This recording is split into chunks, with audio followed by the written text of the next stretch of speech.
Hola, muy buenas a todos. Con este vídeo terminamos el famoso ciclo de las pirámides, es decir, un ciclo de 3 vídeos, que este sería el último, los cuales pues, nos hemos introducido un poquito hacia lo que es el mundo de las pirámides en Egipto. Si alguna persona ha llegado a este vídeo y no ha visto los dos anteriores, pues le recomiendo que vaya a ver los dos anteriores, evidentemente, que los vaya a ver porque le van a ayudar un poco a meterse en contexto. Y quizás este es el vídeo, o mejor dicho, el único de los vídeos que sí que haría falta ver los dos anteriores porque sí que necesita contextualización. Así que os recomiendo que vayáis a verlos si aún no los habéis visto y los tenéis en la descripción por si queréis verlos ahora. Y bueno, y los que ya estéis aquí, pues bueno, bienvenidos y bueno, vamos a empezar. Generalmente, y bueno, y esto ya lo he explicado en los dos anteriores, conocemos las pirámides de Giza, son las más conocidas de Egipto porque aparte de que son, bueno, 3 monumentazos, es porque están muy bien conservadas. Prácticamente lo que es la estructura se conserva casi intacta, lo que faltaría sería el recubrimiento. Sin embargo, se construyeron más pirámides en Egipto, como hemos visto en el segundo vídeo, anteriormente a ellas, pero generalmente lo que no se suele hablar mucho ni en documentales ni en muy pocos sitios es qué pasa después. Generalmente cuando ves un documental ves inmediatamente cómo el origen de las pirámides y ponen las pirámides de Giza, te ponen la pirámide escalonada y en algunos casos incluso las pirámides de Snefru. Pero rara vez te explican lo que sucede detrás. Hay algunos documentales que sí, que los he llegado a poder ver, están interesantes. Así que hoy vamos a ver qué sucede después de Giza o incluso a finales de la época de construcción en Giza y hasta dónde llegan a construirse pirámides en Egipto, pirámides faraónicas por supuesto. Así que sin más dilación hoy veremos las pirámides posteriores a Giza.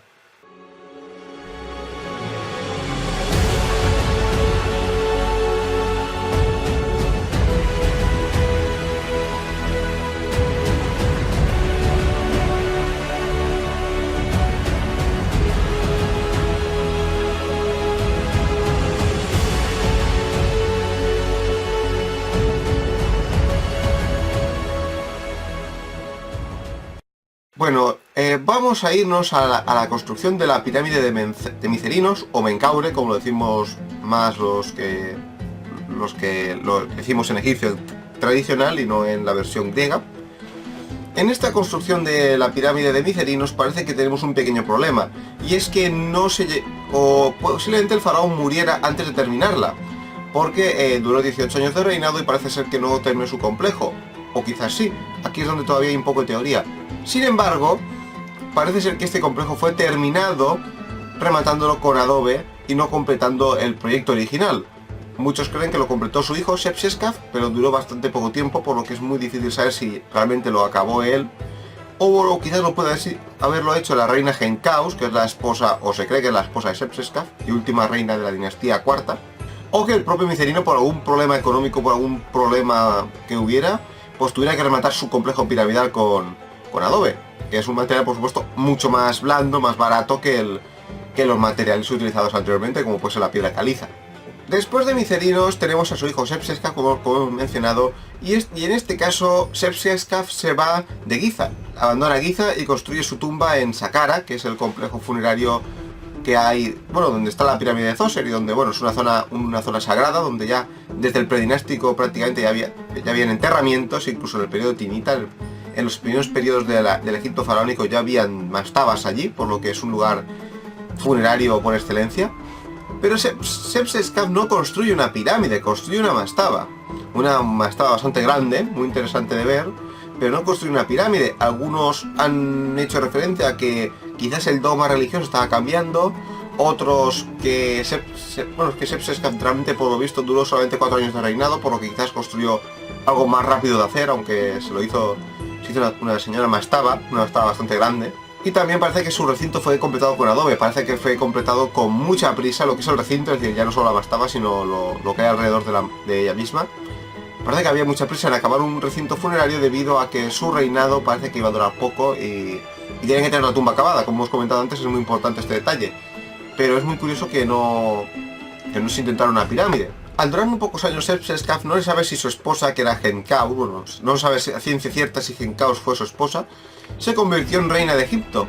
Pese a ser mujer, y hay que decir que en esta época el ser reina, una mujer gobernante, no era algo habitual y además parece que no estaba muy aceptado. Sin embargo, parece que el caso de Genkaus sí que fue aceptado, porque en su tumba en Giza, Genkaus regresa a Giza, sí que se ha encontrado una especie de dibujo, no sé, no es un bajorrelieve, es una especie de dibujito que se ha encontrado de ella, en la que se la ve con símbolos faraónicos, por lo que sí que pudo haber sido aceptada. Bueno, realmente sí que fue aceptada como reina y realmente gobernó un tiempo concreto. Genkaus volvió a Giza y de hecho se hizo su tumba allí. Se cree que la tumba que se construyó pudo haber sido un intento de pirámide que no se llegó a terminar, o que pueda llegar a ser una pirámide escalonada en su tiempo, o una especie de mastaba muy grande. Es un monumento que parece que no se acaba la gente de aclarar en qué sentido sería. De hecho, algunos la llaman la cuarta pirámide de Giza, aunque realmente parece que nunca llegó a ser una pirámide como tal.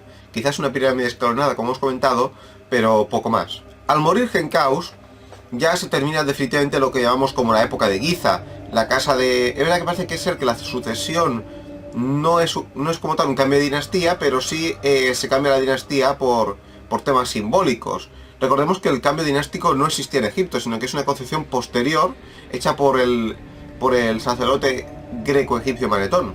Cuando nos vamos a las pirámides de la quinta dinastía, que empieza con el faraón Userkaf, tenemos un cambio significativo. Se abandona Giza por la localidad de Abusir, no está muy lejos, aunque el primer faraón, que es Userkaf, se hace enterrar en Saqqara. Su pirámide se encuentra en Saqqara, muy cerca, por cierto, de la pirámide de Zoser. Sin embargo, aquí aparece un detalle muy nuevo, y además es único de esta dinastía, que son los llamados templos solares. El motivo es que ya el faraón ya no es el propio dios Ra cuando se va al más allá, cuando se muere, sino que ahora es el hijo del mismo, por lo que también se construye, aparte de la pirámide, un complejo funerario para el propio dios Ra, que son los templos solares, seguramente muy influenciados por el clero heliopolitano, que es el clero de Ra, y que muy posiblemente los tres primeros faraones de la dinastía quinta pudieran haber sido incluso sacerdotes de Heliópolis. Es decir, digamos que aquí el clero de Ra adquiere mucha fuerza y cambia un poco la concepción religiosa. Por eso también se abandona Giza y incluso se cambia el modelo de construcción. Al ser muy similar el culto al dios Ra en Giza que al nuevo en Abusir, solamente cambia la concepción de hijo o del propio dios, los complejos no son muy distintos, son muy similares, contienen pirámide satélite, calzada funeraria, templo de culto. Sin embargo, la distribución cambia. Es decir, es mucho más pequeño el complejo como tal y está más, digamos, más alrededor de la pirámide que a diferencia de como pasa, por ejemplo, con el complejo de Kefren, que tiene una larga calzada hacia el llamado Templo del Valle. Sin embargo, sí que hay que decir que la calidad del material de construcción baja un poco en esta época, tanto en los templos solares como en el complejo piramidal. Tenemos ahora mismo de los varios faraones que tenemos de esta dinastía, realmente de templos solares como tal se han conservado dos, que son el de Userkaf y el de Niuserre, que es el mejor conservado hoy en día. Y también parece que se encontró el de Saure, que es uno de los primeros tres faraones. Pero parece que solamente son restos de un obelisco, por lo que tampoco se ha confirmado que pueda ser, pero hipotéticamente sí que lo podría haber llegado a ser. Así que ese tercero todavía no se ha podido confirmar, pero sí que tenemos dos oficiales construidos. Estos templos solares, que son muy importantes, aunque no están dentro de lo que es el mundo piramidal, tienen una estructura muy similar al complejo de la pirámide. Tienes la muralla, tienes el camino o la calzada que lleva él, pero en vez de haber una pirámide, lo que hay es una especie de obelisco gigante que corona el complejo. El obelisco, para que lo sepáis, es un símbolo solar y por eso pues alude a ese culto al dios Sol que tienen pues en esta época. Y ya siendo el propio dios Ra un dios que no tiene nada que ver con el faraón, es el padre, pero no es el propio faraón, como hemos comentado. Se parece ser también que los últimos faraones de esta dinastía, concretamente los últimos dos faraones, nunca llegaron a construir templos solares, quizás ya por motivos económicos, ya que en esta época el sistema económico de la construcción de pirámides empieza a caerse. No se sabe exactamente el motivo de la caída. Algunos aluden a que el sistema económico se desploma, otros ya aluden que incluso desde época de Micerino la necesidad de aumentar el control sobre el delta del Nilo provocó que muchos recursos fueran destinados a esta campaña, digamos, no sé, política, militar, etcétera. Y pues eso redujera el coste, o digamos, más que una crisis, hubiese una reasignación del gasto, por lo que el gasto, digamos, que podíamos poner a las pirámides era menor. También se cree que el culto a los dioses, digamos, pues a Keops, Kefren y Micerinos en Giza, recordemos que hubo culto a estos faraones hasta el primer periodo intermedio. De hecho, aquí tenéis, para que lo veáis, una estela en el Museo Vaticano que pude ver hace muy poco, en la que se habla de un sacerdote de Keops en el primer periodo intermedio, por lo que podemos ver que sí que había un culto a estos faraones. Estos cultos provocaban que muchas veces muchos templos tuvieran exenciones en impuestos, así que al haber exenciones de impuestos el Estado pues puede quizás recobrar menos o incluso aumentar la carga de impuestos en alimentos a las clases bajas, y esto acabaría por estallar. Evidentemente ya sabemos que esos sistemas suelen acabar en una decadencia económica. Y por supuesto, aunque el culto a Ra fuese siendo muy firme o hubiera un gran culto al dios Ra, a finales de la quinta dinastía los recursos parece que empezaban a agotarse. El tercer motivo que no hemos comentado, que faltaría por ver, sería la descentralización del Estado. Es decir, recordemos que el Estado faraónico, y sobre todo en la época de Snofru y de Keops, es un Estado ultra centralizado en el cual todos los recursos del país, de Egipto en concreto, van al faraón y por tanto puede invertir todo lo que desee para construir la pirámide. Pero si se empieza a descentralizar, los recursos llegan menos al Estado central y por lo tanto tiene que invertir menos, y esto implica pues que la calidad de la pirámide, si se quiere terminar en condiciones, pues no tenga la misma calidad que las anteriores. Y esto quizás también explicaría un poco esa pérdida del poder faraónico y ese auge de esas clases, digamos, altas, provinciales, por decirlo así, que dominan en ciertas provincias o en pequeños territorios, y el por qué pues en esta época las tumbas de estos señores pues tienen una gran calidad. Entonces no tiene por qué ser un colapso de la economía egipcia, sino que el dinero se distribuye de distinta forma, pero sí que influye por supuesto en la construcción de pirámides. Ya a finales de la quinta dinastía aparece un detalle nuevo con el que daríamos final a la llamada era de las pirámides, que sería pues prácticamente el reino antiguo, que es el faraón Unis y los famosos textos de las pirámides. Generalmente, y sobre todo en la sexta dinastía, más que en la quinta solamente es el caso de Unis, que es el último faraón, vuelve a cambiar un poco el modelo, y esta vez, por primera vez, ya tenemos en el interior de la cámara funeraria decoración jeroglífica, es decir, escritos jeroglíficos con intencionalidad. No son como los grafitos de la pirámide de Giza, que lo hicieron los obreros, y fue para, digamos, distribuir bien los bloques de granito, para saber cuándo llevarlos y quién lo llevaba, pero en este caso son intencionados. Estos textos de las pirámides, que podemos ver en estas imágenes dentro de la cámara funeraria, y con el sarcófago incluido, serían una especie de textos que ayudarían al faraón a ir al más allá. Son como conjuros, hechizos, que pues el faraón invocaría para ir al más allá. Esto prácticamente va a empezar a verse ya en todo Egipto. Los textos de las pirámides se llaman como tal porque se encuentran allí, aunque se han visto en papiros y en muchas otras tumbas, pero son famosos por las famosas pirámides de la sexta dinastía. Y prácticamente podría ser incluso un símbolo de una pequeña decadencia del culto al dios Ra y un inicio de ese culto a Osiris que va a tener una gran influencia en el Reino Medio, incluido en los propios faraones. Aunque también podemos ver ya también a otros dioses en estos textos, por lo cual ya empezamos a ver que el mundo egipcio empieza a dar un poco más de importancia a otros dioses y no solamente al culto solar, que por supuesto va a ser siempre uno de los más importantes en Egipto, incluido también en el Reino Medio y también en el Reino Nuevo. Estas pirámides destacaban sobre todo por la forma de T, es decir, la entrada a la pirámide y la cámara funeraria hacía una especie de forma de T, como podéis ver aquí en este complejo que tenéis en imagen. Y por supuesto todas están rematadas con textos de las pirámides en la cámara donde, digamos, descansaría el faraón. Con estas pirámides prácticamente ya se acabaría lo que es el mundo piramidal del reino antiguo, porque ya en esta época, y sobre todo tras el reinado de Pepi II y de su hijo, que pues terminó con ya la descentralización absoluta de Egipto. Parece que en esta época pudieron haber varios reyes, pero eran prácticamente o faraones que llegaron a reinar muy poco tiempo y en una zona muy concreta, no tenían control sobre el Estado. Entonces, de hecho, en las listas de Manetón ni se mencionan los nombres en muchos casos, y en la lista de hábitos hay algunas menciones, pero realmente fueron reyes muy poco duraderos y que no tenían prácticamente ningún poder. Con esto debemos final al reino antiguo y a la era de las pirámides tal y como la conocemos nosotros. Sin embargo, hay que decir que no se terminan de construir pirámides en esta época, sino también, si nos vamos ya al Reino Medio, y vamos a rematar un poco con lo que había en el Reino Medio, se construyen también pirámides. Tenemos la pirámide de Amenemhat I, que es el primero de esta época en construir una pirámide, en torno al año 1960 a.C., más o menos que fue más o menos el reinado de Amenemhat I.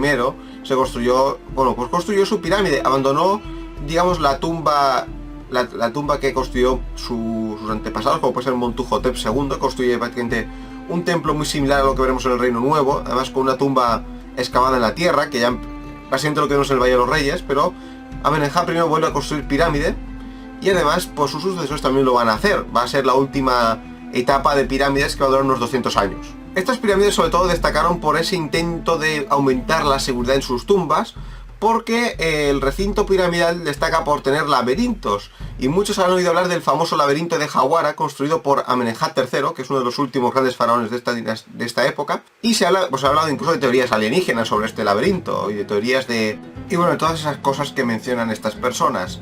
Destacaríamos dos cosas más de estas pirámides. La primera es que se construyen con adobe principalmente, es decir, ya es con material muy pobre, no es lo mismo que antes. Y también por el número de constructores.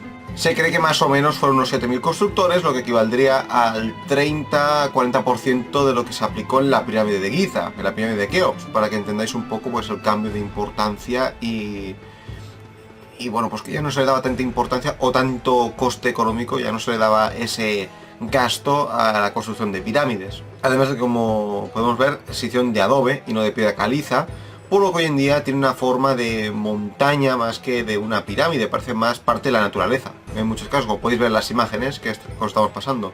También destacaron por última cosa antes de acabar, en la entrada. La entrada, anteriormente, en la época de las pirámides del Reino Antiguo, está ubicada en el norte geográfico. Sin embargo, en esta época están hacia el sur, por motivos de seguridad, para proteger la pirámide de los saqueadores, aunque realmente no va a funcionar, pero fue un intento de protegerlas. Que ya pues los intentos de proteger las pirámides derivarían en el Valle de los Reyes, que también fracasaría. Y ya con la caída de este Reino Medio, la invasión de los Hicsos y después la liberación y llegada del Reino Nuevo, pues ya se dejan de construir pirámides como tal. Seguirán existiendo algunas construcciones piramidales, como en Deir el Medina, en la ciudad de los trabajadores del Valle de los Reyes, pero ya no son pirámides faraónicas, por lo que ya podemos dar por zanjado el mundo piramidal en el Antiguo Egipto. Así que bueno, chicos, ha sido un gran placer haber hecho este ciclo de vídeos. Espero que os haya parecido muy interesante, porque ha requerido mucho trabajo de investigación por detrás para hacer estos vídeos. También personalmente he aprendido muchas cosas del mundo de las pirámides mientras realizaba estos vídeos. Y por supuesto en la descripción tenéis la bibliografía, es decir, los libros que hemos consultado, porque desde Proyecto Historia siempre tenemos esa consigna de divulgar con rigor, divulgar con fuentes, digamos, fehacientes, y con las más posibles siempre, aunque no siempre será así, pero con lo que tengamos siempre a mano, para que, bueno, pues tengamos unos vídeos de la mejor calidad científica posible. Así que os recomendamos que veáis los libros, y por último, antes de irnos y despedirnos, os voy a hacer 2 o 3 recomendaciones para el mundo de las pirámides. De los que tenemos en la biblioteca personal que tenemos aquí en el canal, como podéis ver aquí detrás hay libros también, os recomendaría este libro de Hawass, que se llama Las montañas de los faraones. Es un libro ya un poco antiguo, quizás a lo mejor necesita alguna pequeña actualización, pero por lo general los datos son bastante buenos. Es un libro bastante interesante, aquí lo tenéis para que lo veáis. Está en la bibliografía de la Editorial Crítica. Es un libro que se dedica prácticamente desde Snofru hasta el final de la dinastía cuarta, hasta la reina Genkaus. Por lo que para esta época es muy interesante, y además te habla de la vida de los obreros, de lo cual habrá vídeo en un futuro, porque como hemos dicho, esto es un ciclo de pirámides, pero es introductorio, y por supuesto pues más adelante haremos más cosas. También en líneas generales y como introducción al mundo egipcio en general, pero también al mundo de las pirámides, tenemos este libro que es Egipto, el mundo de los faraones, que bueno, está hecho precisamente en Alemania, por lo que la mayoría de los egiptólogos son alemanes, aunque tiene una introducción muy interesante a lo que es el mundo egipcio y sobre todo pues al mundo de las pirámides. Aquí tenéis un poco el tema de los templos solares y también pues del mundo de las pirámides de esta época. Aquí por ejemplo tenéis por ahí las pirámides de Abusir y algunas más. Por lo que es un libro bastante interesante para introducirse. Luego también hay libros, por ejemplo, de José Miguel Parra, Los constructores de las pirámides. Es un libro que no lo tengo, pero me gustaría tener, es muy interesante, así que en un futuro seguramente lo adquiramos y hablaremos de él. y también pues algún trabajo de Mark Lenner o del propio Hawass, o si sabéis alemán, de Rainer Stadelmann, que son posiblemente los mejores trabajos en el mundo de las pirámides dentro de lo que es el ámbito científico. Así que os recomiendo a que os informéis un poquito sobre ello. Yo os recomiendo estos dos libros que tenemos aquí personalmente, que hemos podido tocar y que están bastante bien. Así que bueno, con esto acabamos con este vídeo. Espero que os haya gustado. Y bueno, pues os esperamos la semana que viene con un vídeo sobre el mundo romano, tal y como hablamos en las encuestas. Seguidnos en Facebook, en Twitter, que tenemos página. Y también os recomendamos que os suscribáis al canal para que no os perdáis los siguientes vídeos que vayan saliendo. Así que muchísimas gracias a todos y nos vemos pronto. ¡Chao!